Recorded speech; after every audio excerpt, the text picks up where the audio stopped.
இந்த வேளையில எல்லாரும் அப்பா உங்க அன்பு பெரியதுன்னு சொல்லுங்க.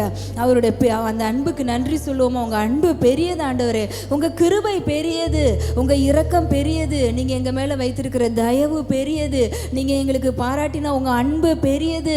அப்பா அந்த அன்பிற்காக நன்றி சொல்றோம், நன்றி சொல்றோம். உங்க குமாரனையே எங்களுக்காக கொடுத்தீங்களே, அந்த அன்புக்காக நன்றி நன்றி. இந்த ஒருவேளை நீங்க கிறிஸ்துவின் அன்பை விட்டு உங்களுக்கு கொஞ்சம் விலகி இருக்கிற மாதிரி தெரிந்தா இந்த வேளையில அப்பா உங்க அன்புக்குள்ள வந்துடுறோன்னு சொல்லுங்க.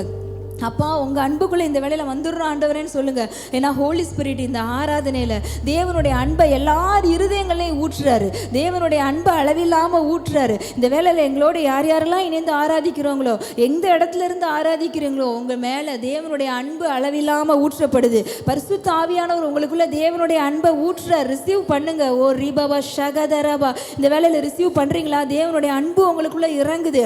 அந்த அன்பை விட்டு ஒருத்தரும் ஒரு காரியமும் எந்த ஒரு பொருளும் உங்களை பிரிக்கவே முடியாது கிறிஸ்துவின் அன்பை விட்டு.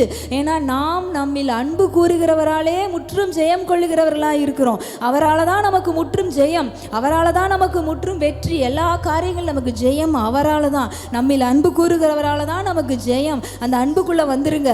அப்பா உங்கள் அன்புக்குள்ளே வந்துருன்னு சொல்லுங்கள். ஹோலி ஸ்பிரிட் எல்லாரையும் நிரப்பிடுங்க. தேவனுடைய அன்பினால நிரப்பிடுங்க ஆவியானவரே.